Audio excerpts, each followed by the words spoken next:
Have you ever felt that your kindness goes unnoticed? Or worse, is taken for granted? If so, you're not alone. In today's world, genuine generosity is often overlooked or met with indifference. We're raised to put others' needs above our own. From childhood, we're told, share, it'll help, give. And so we grow up full of desire to do good. But what if our helpfulness turns against us? What if people start to see us as an endless source of support and assistance? In the modern world, this is a harsh reality. Sometimes, the more we give, the less we receive, not just in terms of time or money, but our energy and inner peace. Stoicism teaches balance and self-preservation, but often we find ourselves overwhelmed. Today, let's explore the hidden cost of excessive kindness. We'll uncover 10 dangers of being too nice and learn 4 Stoic principles to help you reclaim your balance. If you've ever felt unappreciated or drained from always helping others, this message is for you. Reason 1. Excessive kindness can make you look weak. Stoicism teaches inner strength and self-restraint. But here's the catch. If you're always saying yes and constantly helping everyone, you may send the wrong message.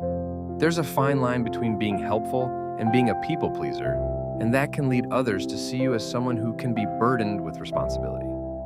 Imagine this. You're always available, always willing to help. At some point, people may stop appreciating your contributions. Instead, they'll just expect them. The key? Start saying no, firmly but kindly. See yourself as someone who respects your own time and values yourself. When you set clear boundaries, others will begin to perceive you differently. You're no longer the one who's always available. You become someone who deserves respect. Saying no is not just a refusal, it's a declaration of your value. It's not a sign of weakness, it's a sign of inner strength. So next time you feel tempted to say yes when your heart says no, remember this: stand your ground. It's not selfishness, it's self-respect. Reason 2. Unrealistic expectations lead to disappointment. Here's a Stoic truth. Happiness should not depend on other people's actions. When you give and you give, that should be enough.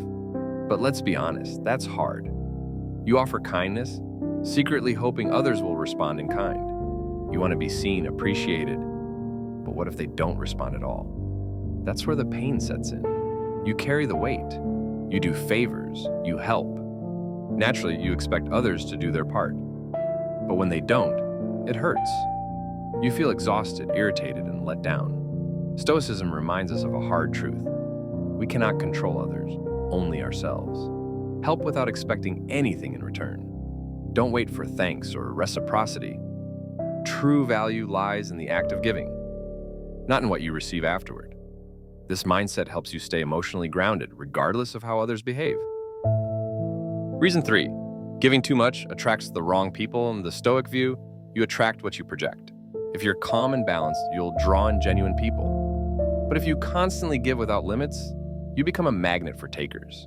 People who only want what they can get from you. Imagine being someone who never says no. You're always there, always helping. Sounds noble, right? But soon you notice something. People around you are just taking. Worse, some may even start to exploit you. That's the danger of unguarded generosity. The solution? Learn to notice when you're overgiving. Set healthy boundaries. That way you preserve your energy and you begin attracting the right kind of people. Those who appreciate what you offer and are also willing to give back. Think of relationships as a two-way street. You want to be surrounded by people who respect and value you, not just what you can do for them. This is the Stoic way: balanced, respectful, and real. Reason 4. Losing yourself in others' problems. Stoic wisdom tells us, constantly solving other people's problems may be a way of avoiding your own. When you're always focused on others, you lose connection with yourself. Your inner voice gets drowned out by other people's demands. And when at last you get a moment of silence, all the fear and pain you've been avoiding comes rushing back. Serving others is noble, but not when it costs you your identity. What you need is space to hear yourself, to honor your own needs, to walk your own path. So, next time you feel the urge to dive into someone else's chaos, pause. Face those heavy feelings. Ask yourself what you truly need and want. By respecting your own boundaries, you'll actually be in a better position to help others. from a place of strength, not depletion. Reason 5. The trap of constant giving. Stoic philosophy values moderation, especially in generosity. Imagine navigating a sea of endless demands. When you give too much, too often, too quickly, you end up drained. At first, it feels good to be needed, but it's a slippery slope. People naturally gravitate toward ease. If you're always solving problems, taking responsibility, saying yes, you let others stay in their comfort zone. They stop trying, they stop growing, and you carry a weight that was never meant to be yours. This affects not just them, but you, your energy, your emotions, your life. The Stoic solution: find the balance, give, but not so much that you lose yourself. And here's the surprising part. When you start setting boundaries and step back a little, people often rise to the occasion. They begin taking ownership of their own problems, which is good for them and for you. As Seneca once said, true generosity is giving what is needed, not just what is asked. Sometimes the greatest gift you can offer is not to do everything, but to give others the space to grow. That's the essence of Stoic generosity, giving wisely without losing yourself. Reason 6. Excessive kindness can breed suspicion. Stoicism teaches us to live by our values, regardless of what others think. The goal is to act with integrity and build a reputation that is both sincere and stable. But in a world where real kindness is rare, too much kindness can seem suspicious. People may start questioning your motives. Why is this person so generous? What do they want? It's not always about cynicism. It's often a realistic reaction, shaped by past experiences. Many have been hurt by people who seemed kind, but had hidden agendas. So now when they meet someone who genuinely wants to help, they hesitate. They wonder, is this too good to be true? This doesn't mean you should stop being kind, but it does mean you should find a balance. Be generous, but be transparent. Let your actions speak honestly. Don't seek approval. Just stay true to your values. Over time, consistent and balanced kindness will dissolve suspicion. It will show the authenticity of your intentions. This is what Stoicism champions, a virtue that withstands time, skepticism, and misunderstanding. Reason 7. Risk of emotional burnout and addiction. Stoicism warns us about losing balance, especially when it comes to giving. It all comes down to moderation and self-control. When you give too much and become everyone's support system, the cost can be enormous. Stress builds up. Emotional fatigue takes hold. And sometimes to cope, you may turn to escape mechanisms: overeating, compulsive scrolling, overworking, even substance abuse. That's the risk of burnout turning into addiction, an attempt to fill the emotional void left by constant giving. The Stoic response? Listen to those close to you. If a friend or family member voices concern, don't brush it off. It's easier to deny a problem than to face it. But their concern likely comes from love and care. Accepting this feedback is a powerful step toward growth. It's not weakness, it's strength. Caring about your own well-being is not selfish. It's an act of respect for yourself, and it aligns with Stoic principles of balance and introspection. Reason 8. One-sided relationships wear you down. Imagine this. You're the go-to person when someone's in trouble. You're always there, always helping, but then you're not invited to the weekend dinner. You're not included in the group hangout. You're only called when things go wrong. You start to realize you're good enough to help, but not good enough to celebrate with, and that hurts. You're not just a helper, you're a person. You also want joy, connection, laughter. Yet people often put others in boxes based on what they can do, not who they are. This kind of dynamic isn't just unfair, it's a red flag. You start wondering, do they value me for who I am, or just for what I can give them? Here's the Stoic response. This is not about suppressing emotions, it's about understanding human nature and acting wisely. This moment is an opportunity to reevaluate your relationships. Ask yourself, who truly values me? Who sees me as a person, not just as a service? It's hard, but necessary. Start distancing yourself from one-sided connections. Recognize your role in the pattern. Are you enabling it? And remember, Healthy relationships are built on mutual respect and authenticity. When you set boundaries and express your own needs, you create space for deeper, more balanced connections. Relationships where you're valued as a whole person. That's not just smart, it's Stoic. Reason 9, lack of boundaries with loved ones. Setting boundaries with strangers is hard, but doing it with people you love, that's even harder.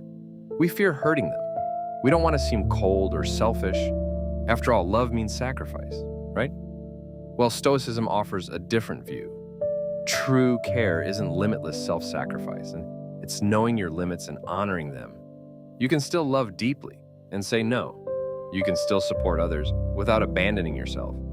Maybe your family member asks for help with a project that would take an entire week. Instead of agreeing, you can calmly say, "I can help over the weekend. That's when I have time." This isn't rejection, it's respectful communication. You're showing love without erasing your own needs. As Marcus Aurelius said, "It is better to refuse than to give and later regret it." Start small. Say no to little things first, then grow into bigger boundaries. Your loved ones may be confused at first, but if the relationship is mature, they'll understand. And if they don't, that's something worth noticing too. In the end, taking care of yourself is also an act of love, and Stoicism reminds us that wise, balanced care is always better than blind sacrifice. Reason 10, underestimating the value of your own time. One of life's greatest gifts is time, and yet in the rush of everyday obligations, we often give it away carelessly. We respond to every request. We agree to unnecessary meetings, and before we realize it, life passes us by. Stoicism teaches us to treat time with the same respect we give money, if not more. Because once spent, time can't be earned back. Ask yourself, is this worth my time and attention? Start saying no to low-value tasks. Prioritize what really matters, the people, goals, and experiences that align with your purpose. As Seneca said, "I lost not a single day." That's the Stoic ideal, to live each day deliberately, wisely, and meaningfully. Conclusion: how to protect yourself from being used. Stoic strategies. To live a balanced and meaningful life, you must learn not only how to give, but how to give wisely. Here are 4 Stoic strategies to help. Strategy 1. Master the art of saying no. Saying no isn't rejection, it's self-respect. It's the realization that not every request deserves a yes. Each time you say no, you're choosing how to live your life and protecting your energy for what truly matters. Strategy 2. Practice emotional self-awareness. Stoicism encourages deep understanding of your emotions, not suppression. Ask yourself, how do I feel after helping someone? Energized or drained? Appreciated or used? This kind of self-reflection helps you recognize when you're over-giving and when to adjust. Strategy 3. Watch out for energy vampires. Not everyone deserves unlimited access to you. Some people drain you, no matter how much you give. Identify those who leave you emotionally exhausted. And set boundaries. That's not cruelty. It's wise self-protection. Strategy 4. Make time for yourself and protect it. Self-care isn't selfish.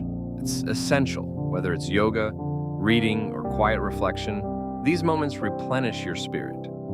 Treat this time as sacred. Schedule it, defend it.